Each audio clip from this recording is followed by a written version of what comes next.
இனிமே கண்ணை மூடிட்டு கடலை எண்ணெய் வாங்கலாம். ஏன்னா மந்த்ரா கடலை எண்ணெய் இதயத்தின் தயாரிப்பு. தேசியவாத காங்கிரஸ் கட்சி கடந்த ஆண்டு இரண்டாக உடைந்தது. அஜித் பவார் தலைமையில் 41 எம்எல்ஏக்கள் பிரிந்து சென்றனர். மகாராஷ்டிர கூட்டணி அரசில் அஜித் பவார் துணை முதல்வரானார். நாங்கள்தான் உண்மையான தேசியவாத காங்கிரஸ் என்றனர். அதை தேர்தல் ஆணையம் ஏற்றுக்கொண்டு அஜித் பவார் தலைமையிலான பிரிவை தேசியவாத காங்கிரஸ் என அறிவித்தது. கடிகார சின்னமும் அவர்கள் வசமே போனது. தேர்தல் ஆணையத்தின் உத்தரவு தேசியவாத காங்கிரஸ் கட்சியின் நிறுவன தலைவர் சரத் பவாருக்கு பின்னடைவாக அமைந்தது. அவரது தலைமையிலான கட்சி தேசியவாத காங்கிரஸ் சரத் பவார் பிரிவு என சுருங்கியது. தேர்தல் ஆணையத்தின் முடிவை எதிர்த்து சுப்ரீம் கோர்ட்டில் சரத் பவார் வழக்கு தொடர்ந்தார். இந்த வழக்கு நீதிபதிகள் சூரியகாந்த், விஸ்வநாதன் அமர்வு முன் விசாரணைக்கு வந்தது.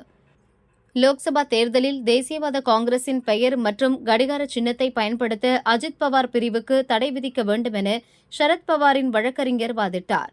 சரத் பவார் பெயர் மற்றும் புகைப்படத்தை அஜித் பவார் பயன்படுத்தவும் தடை விதிக்க அவர் வலியுறுத்தினார்.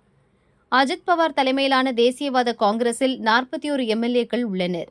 சரத் பவார் பிரிவில் 11 எம்எல்ஏக்கள் இருக்கின்றனர். சட்டசபையில் உள்ள எம்எல்ஏக்களின் எண்ணிக்கை அடிப்படையில் ஒரு கட்சி யாருக்கு சொந்தம் என தேர்தல் ஆணையம் தீர்மானிக்கிறதா, ஒட்டுமொத்த கட்சி யாருக்கு ஆதரவாக இருக்கிறது என பார்ப்பதில்லையா என நீதிபதிகள் வியப்புடன் கேட்டனர். தேர்தல் ஆணையத்தின் முடிவு கட்சி தாவலை ஊக்குவிப்பதாக உள்ளதே. நீங்கள் நினைத்தால் எம்எல்ஏக்கள் கட்சி மாற செய்வீர்கள், பிறகு கட்சி மற்றும் சின்னத்துக்கு தேர்தல் ஆணையத்தில் உரிமை கோருவீர்கள், அப்படித்தானே? இப்படி செய்தால் அந்த கட்சிக்கு ஓட்டு போட்ட மக்களை கேலி செய்வது ஆகாதா என அஜித் பவார் வழக்கறிஞர் முகுல் ரோஹத்கியை பார்த்து நீதிபதிகள் கேட்டனர். இந்த வழக்கு தொடர்பாக 4 வாரத்தில் அஜித் பவார் பிரிவு பதிலளிக்க வேண்டும் என நீதிபதிகள் உத்தரவிட்டனர். கடிகார சின்ன வழக்கு கோர்ட்டில் நிலுவையில் உள்ளது. கோர்ட் தீர்ப்புக்கு கட்சியின் பெயரும் சின்னமும் உட்பட்டது என தேர்தல் தொடர்பான விளம்பரங்களில் அஜித் பவார் பிரிவு கண்டிப்பாக குறிப்பிட வேண்டும். ஆங்கிலம், ஹிந்தி, மராத்தி மொழிகளில் குறிப்பிட வேண்டும் எனவும் நீதிபதிகள் கூறினர்.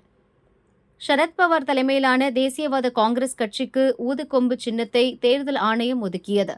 அந்த சின்னத்தை வேறு யாருக்கும் ஒதுக்கக்கூடாது என தேர்தல் ஆணையத்துக்கு நீதிபதிகள் சூரியகாந்த், விஸ்வநாதன் உத்தரவிட்டனர். அரசியல் ஆதாயத்துக்காக சரத் பவார் பெயர் மற்றும் படத்தை அஜித் பவார் பிரிவு பயன்படுத்தக்கூடாது. அது தொடர்பாக உறுதிமொழி பத்திரம் தாக்கல் செய்ய வேண்டும் எனவும் நீதிபதிகள் உத்தரவிட்டனர். சுப்ரீம் கோர்ட்டின் உத்தரவு மகாராஷ்டிர அரசியலில் பரபரப்பை ஏற்படுத்தியுள்ளது.